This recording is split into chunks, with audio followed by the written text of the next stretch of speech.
디지털 세상의 모든 것을 깊이 있게 알아보는 인포맥스D. 오늘도 명확한 정보와 새로운 지식을 전해드리겠습니다. 최근 인도 이야기가 많이 나오고 있습니다. 지구상에서 가장 인구가 많은 나라, 그리고 세계의 공장을 넘어서 세계의 시장이라고 불리는 인도는 과연 기회의 땅이 될 수 있을까요? 관련 이야기 짚어보겠습니다. 김민수 CMK 투자자문 대표님 모셨습니다. 대표님 어서 오세요. 안녕하세요. 반갑습니다. 아니, 인도에 대한 책을 쓰셨습니다. 그래서 인도에 대해서 면면을 좀 담으셨던데 왜 인도에 주목을 하게 되신 건가요? 네, 저는 우선 간단하게 소개를 드리면은 저는 이제 증권회사에서 한 10여 년 정도 애널리스트로 있다가 기업으로 자리를 옮겨서 투자 유치와 IPO를 했었는데요. 마지막 근무처가 인도 현지 핀테크 기업이었습니다.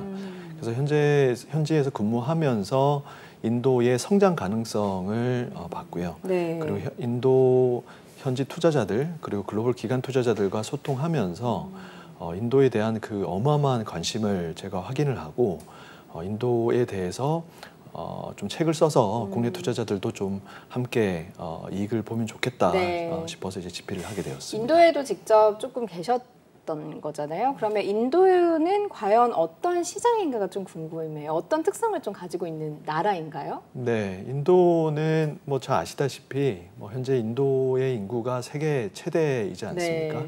그리고 인도의 우선 연령층이 아주 젊습니다.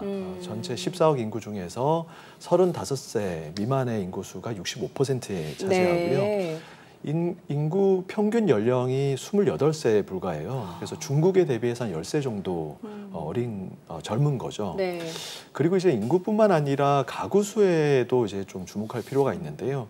인도의 가구 수가 지난 2015년도에 한 2억 4천만 가구였는데 2021년도에 9천만 가구가 증가가 되어가지고 2021년도에는 3억 3천만 가구가 되었어요. 그래서 이 가구당 구성원 수가 4.5명에서 4.2명으로 0.3명 정도 줄어들었을 뿐인데 전체 가구 수가 9천만 가구, 그 약 전체 가구의 한 40%가 증가가 된 것이죠. 아무래도 인구가 인도도 이제 도시화가 되고 개발이 되면서 전체 가구 구성원 수가 조금씩 줄어들 수밖에 없는 거죠. 그래서 인구의 증가와 가구 수도 함께 봐야 될 것 같고요. 그리고 인도의 소비와 소득이 연평균 매년 2자릿수씩 성장을 하고 있어요. 소비와 소득이요? 네. 그래서 이를 바탕으로 인도의 이 경제가 아주 탄탄하게 성장을 하고 있고요. 그리고 이것을 보고 인도에 대한 투자도 빠르게 늘어나고 있는데요. 그래서 인도의 고정자산 투자 증가에 따른 경제 성장은 다시 인도 소비 성장으로 이어지는 선순환으로 지금 이어지고 있어가지고 아무래도 인도의 소비라든지 소비의 규모는 앞으로도 아주 탄탄하게 성장할 것으로 기대가 됩니다. 그러니까 수치상으로 일단 뭐 그 소비가 늘고 소득이 늘어나고 또 도시화가 되고 인구도 늘어나고 뭐 이런 수치들을 좀 설명을 해주신 건데 사실 인도라고 하면 유튜브나 또 영화에서 그려지는 게 그 공부 잘하는 한 명의 그 뭐랄까요 손주? 한테 좀 몰빵을 하는 막 그래서 대가족들이 이 친구한테 모든 경제적인 의지를 하는 뭐 그런 그림들을 좀 많이 보게 된단 말이죠. 실제로 인구가 많다라고 하지만 실제로 구매를 한다거나 이런 경제 인구는 많은 것인가라고 하는 의문점들이 좀 들긴 한데 어떻습니까? 네, 사실 이게 이 부분부터 좀 말씀드려야 될 것 같은데요. 인도가 과거에는 실업률 문제 그리고 아무래도 이제 전체 산업에서 서비스 산업이 차지했던 비중이 워낙 컸었다 보니까 이 뭐 무역 적자 문제도 좀 심각했었어요. 하지만은 이 모디 총리가 들어오고 나서 인도의 경제의 모습이 정말 많이 변했다라고 이제 말씀드릴 수가 있겠는데요. 인도 모디 총리가 집권하고 나서 보니까 전체 이 GDP에서 서비스 산업이 차지했던 비중이 60% 정도 됐고 이 서비스 산업이 전체 고용에서 차지했던 비중은 30%밖에 되지 않았어요. 산업의 비율에 비해서 굉장히 고용률이 낮네요. 그러니까 그랬다 보니까 아무래도 실업률 문제가 있었고 상품 무역 적자 문제가 심각했던 거죠. 그래서 이러한 문제를 해소하기 위해서 메이크 인 인디아라고 하는 제조업 진흥책을 2014년도 집권한 그 해에 발표를 하게 됩니다. 그리고 이제 현재 그 정책의 효과는 현재 지금 나타나고 있다라고 보시면 되고요. 그리고 이제 두 번째, 그 당시만 해도 인도의 사회소외층 문제가 워낙 심각했었어요. 그래서 전체 인구에서 은행 계좌를 가지고 있던 인구 수가 약 1억 명밖에 되지 못했었습니다. 10억 명가량에서 1억 명이면 네, 상당히 적네요. 네, 그 당시 한 13억 명 정도 되는 인구에서 한 1억 명 정도밖에 이 실제 은행 거래를 하지 못했었으니까 아무래도 거의 대부분 현금 거래를 했고 블랙마켓이 커질 수밖에 없었던 것이었죠. 네. 그래서 우선 이 모디 총리가 잔단 요자나라고 하는 이 금융 포용 정책, 그러니까 네. 파이낸셜 인클루전을 이제 발표합니다. 그러니까 이를 통해서 인도의 이 계좌 갖기 운동이라든지 아드하르 카드라고 하는 우리나라 주민등록증과 같은 네. 그런 이 신분증이 아주 되게 대중화되기 시작을 하는데요. 네. 이 이후부터 인도가 아주 큰 변화가 있었다라고 보시면 될 것 같습니다. 그러면 결국에는 저희가 이제 과거부터 인도에 대해서 투자를 하면 좋을 것이다라는 이야기가 나오기는 했지만 크게 소득이 없다가 모디 총리가 들어서면서부터, 모디 정권이 들어서면서부터 뭔가 좀 극적인 효과가 나왔다라고 좀 판단을 하면 되겠습니까? 네, 맞습니다. 그러니까 네. 아무래도 이제 이 투자를 유치를 하기에도 인도에는 이 사회 금융 소외층 문제가 워낙 심각했었고, 즉 대부분 현금 거래를 하고 블랙마켓이 컸고, 그랬기 때문에 소비가 돌지 못했고 그 시장에 투자할 만한 글로벌 투자자들이 없었던 것이죠. 네. 하지만 모디 총리가 들어오고 나서 이런 사회 소외층 문제라든지 그리고 디지털 사회로의 전환을 성공적으로 안착을 하고 네. 이를 통해서 인도 내에서 소비가 정말 폭발적으로 성장하기 시작을 하고, 그리고 이를 본 글로벌 투자자들 그리고 내수 투자가 이제 붐하기 시작한 것이죠. 그 디지털 사회가 빠르게 안착이 됐다라고 하는 부분도 짚어봐야 될 것 같아요. 이게 결국에는 경제의 소득을 높이는 것까지 연결이 되는 것 같아서요. 디지털 사회로 전환이 됐다는 게 구체적으로 어떤 이야기인가요? 그 전과 좀 비교를 해서 설명을 해주세요. 네, 우선은 디지털 사회라는 게 결국에는 이제 인터넷 보급률을 네. 얘기를 하는 거고요. 그리고 인터넷 보급이 되면은 이제 디지털 결제를 할 수 있지 않습니까? 그래서 이 사회가 이전에는 현금 사회였는데 이 인터넷 보급률이 엄청난 속도로 올라오기 시작을 네. 하면서 이제 이 디지털 결제를 할 수 있는 환경이 만들어지고, 그리고 디지털 결제가 정말 상상도 할 수 없을 정도로 엄청나게 폭발적으로 성장을 하면서 네. 이제 인도에서는 소비가 일어나기 시작하고 또 규모 있는 소비도 발생하기 시작을 한 것이죠. 그래서 디지털 결제를 예를 들어서 보면은 2027년도 1월 달에 그러니까 UPI 기준으로 약 446만 건의 디지털 결제가 있었는데 네. 이게 2022년 1월 달에는 46억 건으로 1000배 이상 성장했고요. 우와, 네. 그러니까 중국의 디지털 결제 건수를 UPI 기준으로 2020년도에 이미 상회를 했습니다. 그리고 올해 1월 달에는 거의 80억 건이 넘는, 그래서 작년 같은 1월 달 대비해서 거의 2배가량 성장을 한 것이죠. 네. 그래서 디지털 사회로 전환될 수 있었던 그런 바탕이 우선은 제가 초입부에 말씀드렸었던 생체인식 주민등록증이 일반화, 보급화가 됐고요. 그게 아드하르 카드라고 네, 하는 맞습니다. 건가요? 그래서 네. 인도인들은 지금 대부분 이런 생체인식 주민등록증을 가지고 있고요. 네. 이거는 홍채하고 지문을 등록을 하고 주민등록 번호 12자리를 받는 건데 이게 있고, 또 이제 계좌 갖기 운동을 통해서 무잔액 무비용으로 계좌를 개설을 할 수 있다 보니까 이제 많은 인구들이 이제 계좌를 갖게 되었죠. 그래서 이제 주민등록 번호가 생기고 계좌가 있다 보니까 아무래도 이 사람을 인증할 수 있는 방법이 생기게 그렇죠. 된 거잖아요. 네. 그리고 나서 2016년도부터 이제 산업혁명과 같은 변화라고 이제 꼽을 수 있는 이 이벤트가 두 가지가 있었는데요. 네. 그 첫 번째가 바로 모바일 데이터 혁명입니다. 모바일 데이터 혁명이요? 네, 모바일 네. 데이터 혁명이라는 게 결국에는 스마트폰 사용자가 많이 늘어나게 됐다는 이야기고요. 네. 그게 2016년도 9월 달에 인도 최대 이 대기업인 릴라이언스 인더스트리즈의 정확히 손자회사 지오 인포컴이 4G 모바일 데이터를 거의 무료로 서비스를 시작을 합니다. 무료로요? 네. 네. 그리고 나서 6개월 이후에도 거의 세계 최저 수준으로 모바일 데이터 가격을 유지를 하는데 네. 이를 통해서 인도의 모바일 데이터 가격이 세계 최저 수준까지 떨어집니다. 1기가당 데이터 가격이 100원 미만까지 떨어지고요. 그 당시 우리나라랑 비교를 해보면 우리나라의 100분의 1 수준이었습니다. 네. 그랬기 때문에 인도에서 모바일 데이터 소비량이 엄청나게 폭발하기 시작을 하는데요. 즉, 이 스마트폰 사용자가 늘어난 것이죠. 그래서 모바일 데이터 소비량이 지오 서비스 출시 직전에는 약 2억 기가바이트였다가 월 2억 기가바이트였다가 6개월 뒤에는 10억 기가바이트로 5배가 성장하고요. 네. 그리고 2021년도 3월 달에는 72억 기가바이트까지 올라오게 됩니다. 참고로 2021년도 월 평균 중국의 데이터 소비량이 한 80억 초중반 정도 되거든요. 네. 중반 정도 되거든요. 그래서 중국의 턱밑까지 데이터 소비량이 거의 5년 내로 올라오게 된 것이었죠. 그러면서 스마트폰 사용자 수도 폭발적으로 성장합니다. 그래서 2016년도 초만 해도 이 스마트폰 사용자가 2억 명 수준에 불과했는데 이게 6억 명, 현재 6억 명까지 4억 명이 증가가 된 것이죠. 네. 그래서 거의 6, 7년 사이에 스마트폰 사용자가 거의 4억 명이 늘었다. 우리나라 인구의 8배가 늘어난 것이죠. 4억 명이 늘었다. 네.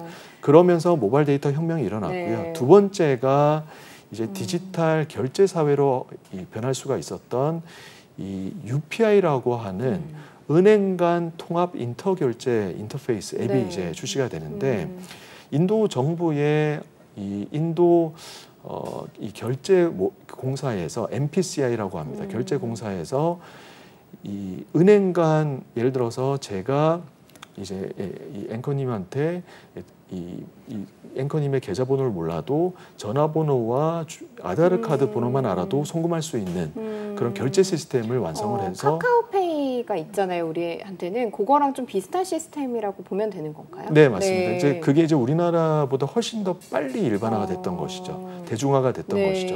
그래서 이게 2016년도에 UPI가 출시가 됐고 그리고 모바일 데이터 혁명이 일어나면서 이제 데이터 가격이 떨어지기 시작하면서 이제는 스마트폰 사용자가 늘어나고 이를 기반으로 모바일 결제가 엄청나게 성장하는 거죠. 그래서 네. 제가 좀 전에 말씀드렸었던 2017년도 1월 달 446만 건에서 2022년 1월 달에는 1000배 이상 증가하는 네. 46억 건으로 그러니까 모바일 이 결제가 폭발하기 시작을 한 네. 겁니다. 그러면서 이제 인도가 디지털 사회로 이제 안착이 되었다라고 볼 수가 있고요. 그렇게 하면서 스마트폰 보급이 늘어난 거군요. 최근에 사실은 삼성 스마트폰 인도 공항에 내리면 삼성 광고로 쫙 깔려 있다. 그러니까 스마트폰 광고로요. 그만큼 삼성 스마트폰이 인도에서 굉장히 잘 팔리고 인기가 좋다라는 이야기들이 솔솔 나왔는데 안 팔릴 수가 없는 상황이네요. 사용을 해야 되니까요. 네, 맞습니다. 네. 사실 2016년도 이 4G, 그러니까 지오의 서비스 이후에는 거의 1억 3, 4천만 명의 신규 스마트폰 사용자가 거의 1년 만에 생겼을 네. 정도고요.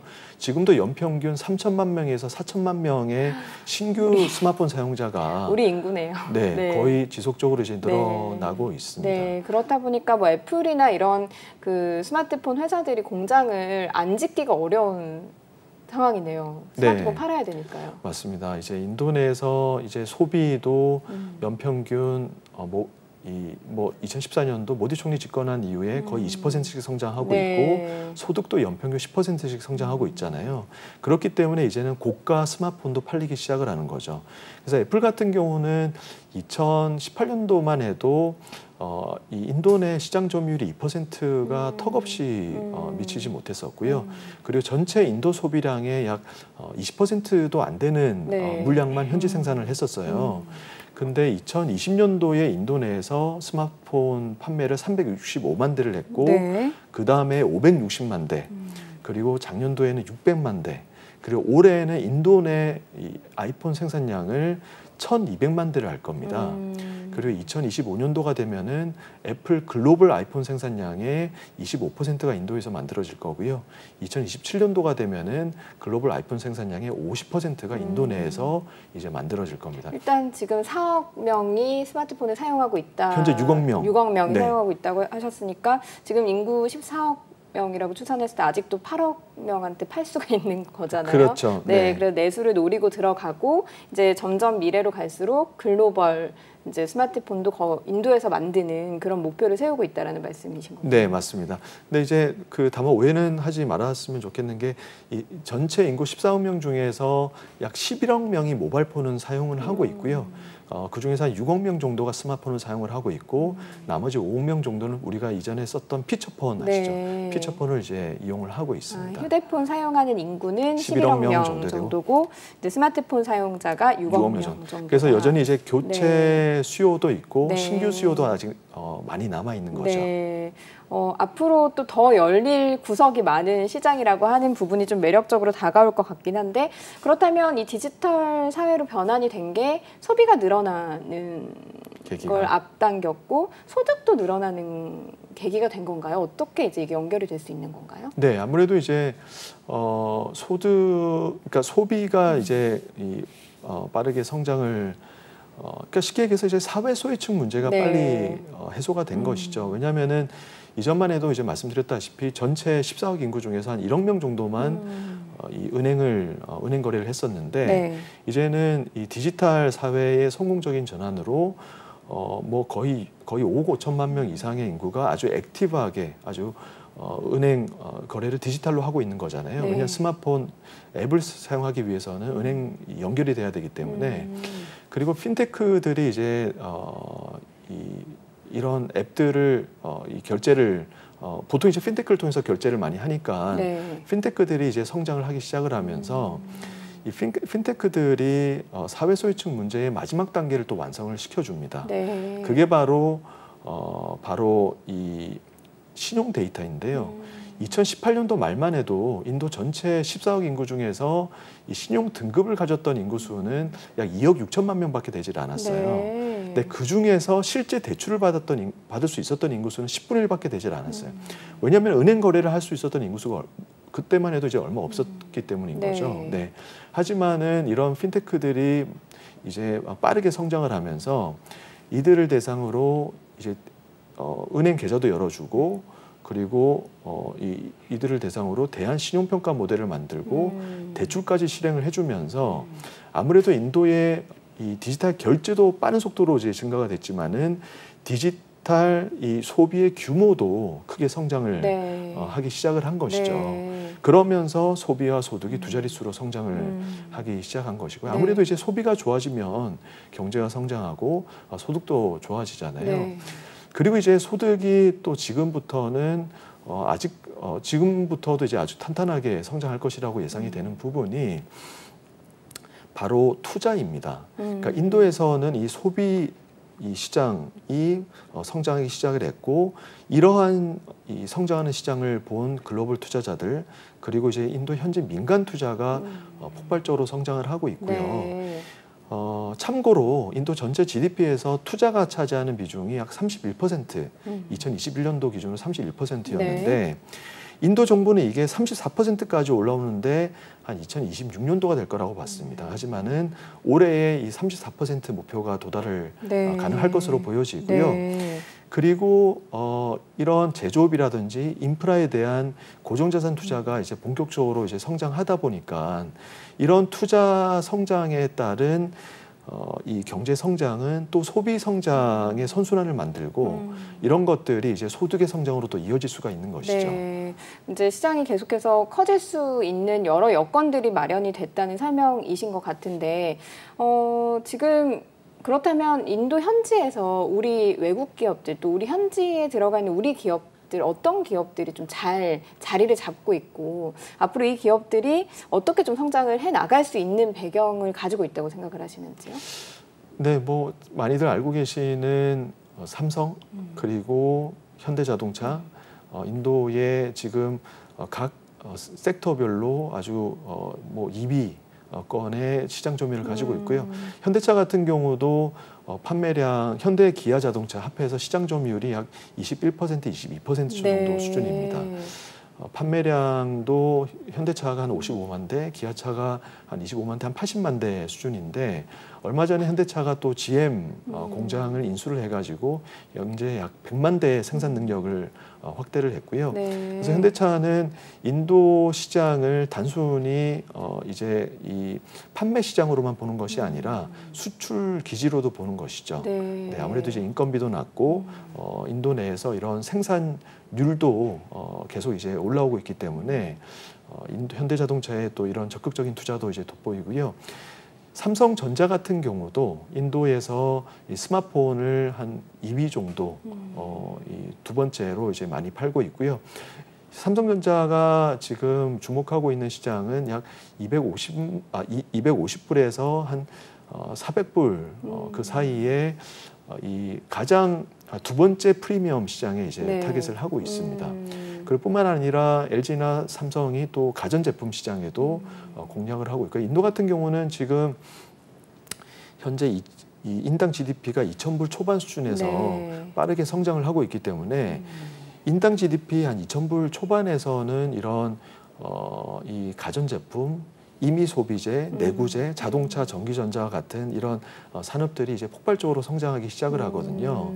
그래서 과거 중국을 봐도 중국의 2000년 초반에서 2010년도까지 이런 시장이 이제 빠르게 성장을 했고, 네. 그래서 이런 이 중국의 과거 경험을 삼아서 국내 기업들도 인당 GDP 성장별로 폭발적으로 성장이 이제 기대가 되고 또 되고 있는 이런 산업에 적극적으로 투자하고 있는 것으로 보여집니다. 쉽게 설명을 하면 사실 이제 소비가 늘고 소득이 늘고 또 투자도 늘고 이런 선순환 구조 속에서 어떻게 보면 안 사던 가전을 산다던가, TV가 없던 집에 TV를 산다던가, 뭐 에어컨이 설치되어 있지 않고 그냥 더위를 견디던 집에서 에어컨을 산다던가, 이런 가구들이 좀 많이 남아있다라고 이해를 하면 되겠네요. 맞습니다. 이제 그 인도에 제가 이제 말씀드렸었던 임의 소비재, 내구재의 소비가 보통 이제 인당 GDP 2,000불 초반 수준에서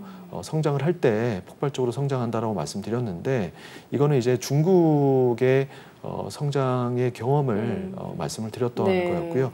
현재 인도가 그렇습니다. 인도의 이런 가전제품의 같은 경우는 현재 인도 전역으로 봤을 때 보급률이 아직은 50%를 넘지 못하고요. 가전제품이라고 그러면은 이 냉장고, 세탁기, 에어컨 네. 등을 이야기를 하는 겁니다. 그래서 현재 이런 이 소득이 성장하는 구간에서는 이러한 이 가전제품, 자동차 이러한 산업에 대해서 좀 주목할 필요가 있고, 실제 아주 빠르게 두 자리 수준으로 지금 성장을 하고 있습니다. 그런데 이제 장밋빛 전망으로만 보기엔 좀 위험하다라는 이야기도 있는 것이, 자동차 같은 경우는 관세가 너무 높잖아요. 그래서 선택지가 없어서 인도 내에 일단 내수 시장을 노려야 되니까 선택지가 관세가 일단 100% 정도 되면 너무 비싸잖아요. 그래서 안에서 만들어서 파는 게 더 낫다라고 생각을 해서 선택지 없는 것 때문에 공장을 짓는다는 이야기가 있더라고요. 네, 네. 이게 사실 인도 제조업 진흥책의 일환이었던 것이죠. 2014년도 모디 총리가 인도를 아시아 제조 허브로 만들겠다라고 이제 정책을 발표하고 나서 그 이후에 이제 일련의 여러 가지 이제 정책을 발표를 했는데요. 그래서 그 중에 하나가 2018년도에 발표된 수입관세 인상이었습니다. 네. 그래서 수입관세를 인상을 함으로써 인도의 소비 시장을 공략을 하기 위해서는 글로벌 자동차 회사라든지 전기전자 회사들이 인도에 공장을 짓지 않고서는 가능하지 않게 만들었던 것이죠. 그래서 자동차 같은 경우는 약 30%의 수입, 거의 100%의 수입관세가 붙고요. 스마트폰 같은 경우도 한 30%의 수입관세가 네. 붙습니다. 그리고 그 이외에 뭐 가전제품이라든지 이런 것들도 마찬가지인데요. 그러면서 인도 소비 시장이 이제 성장을 하면서 이제 수입관세가 또 함께 이제 올라가면서 아무래도 이 시장을 이제 놓기 힘들었던 글로벌 기관 투자자들이라든지 기업들이 인도에 투자할 수밖에 없게 만들었던 것이죠. 네. 어떻게 보면은 아주 이 인도 입장에서 봤을 때는 아주 어떻게 보면은 아주 훌륭한 그런 정책이었다고 볼 수가 있는 거죠. 네. 그만큼 이제 내수 시장이 좀 확보가 된다라고 하는 그런 자신감이 있었기 때문에 우리 관세 벽 이렇게 높일 건데 들어올 테면 들어와라는 이제 정책을 펼쳤는데 들어간 거군요, 기업들이. 네. 그렇죠. 네. 네. 그런데 이제 또 인도라고 하면 앞서서 제가 초반에 말씀드렸지만 빈부격차가 또 너무 심하다. 그래서 결국은 이게 한계에 봉착할 것이다라는 이야기도 있거든요. 이 부분에 대해서는 좀 어떻습니까? 네, 아직까지 사회 소외층 문제가 많이 남아 있는 것은 사실입니다. 왜냐하면은 뭐 스마트폰 사용자 수도 아직까지 전체 인구의 50%에 달하지 못하는 이 부분만 봐도 그렇잖아요. 네. 그래서 다만 이제 인도의 이 긍정적인 모습은 소비와 소득이 인도 전체적으로 봤을 때 두 자릿수로 성장을 하고 있고 네. 그리고 시골 지역에서의 소비가 도시 대비해서 이 성장률로 보면 더 높습니다. 그래서 인도의 이 투자진흥원에 따르면은 시골 지역의 인당 소비 증가율이 2021년도 대비해서 2030년도가 되면은 약 4.3배 정도 성장할 것이다. 라고 이제 밝혔고요. 네. 이는 같은 기간 도시 지역의 3.5배 대비해서 이렇게 높은 수준입니다. 그리고 인도의 지금 여러 가지 금융기관이라든지 인도 이커머스 기업들하고 이제 현재 긴밀하게 제가 일을 하고 있는데 거기 창업자들하고 얘기를 해보면은 특히 이제 시골 지역하고 2, 3성급 도시에서의 주문량이 더 빠르게 지금 성장하고 있다. 그런 얘기를 많이 하더라고요. 네. 그리고 실제 데이터를 보면은 2, 3성급 도시에서 이커머스의 사용객 비중이 한 50%인데 이 투자진흥원에 따르면은 2030년도가 되면은 약 88%까지 높아질 거라고 얘기를 해요. 네. 그래서 이런 소비 같은 경우도 이 시골 지역에서의 성장이 지금 더 높은 수준이다. 네. 이렇게 이해를 하시면 좋을 것 같아요. 그래서 네. 점진적으로 이런 문제는 경제가 빠르게 성장함으로써 해소가 되지 않을까 그런 이제 전망을 또 하고 인구가 있습니다. 좀 젊은 것도 사실 그 농촌이라고 하면 우리나라 기준으로 봤을 땐 좀 인구가 연세가 있으신 분들이 많다 보니까 디지털 보급이 조금 덜 되는 부분이 있는데 인도는 인구가 젊다 보니까 시골이나 2, 3성급 그 도시까지 어떻게 보면 그 디지털화가 되는데 좀 도움이 됐다라고 보면 되겠군요. 네, 맞습니다. 네. 뭐 불과 2016년도만 해도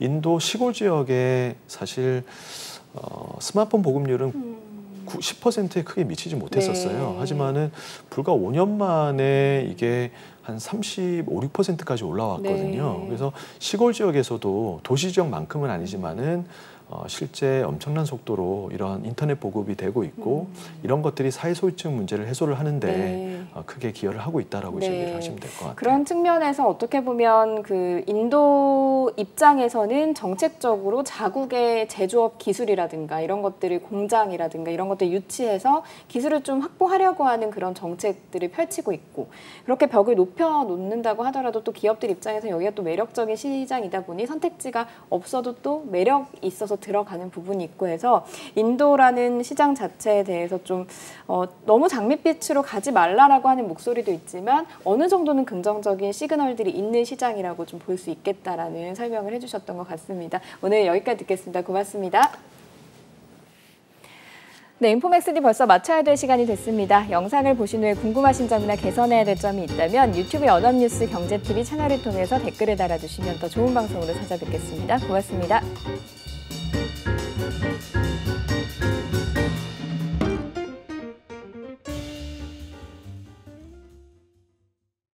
안녕하세요. 인포맥스D 아나운서 강래원입니다. 더 많은 실시간 경제 뉴스와 경제 정보를 알고 싶으시다면 오른쪽 구독 버튼을 눌러주세요.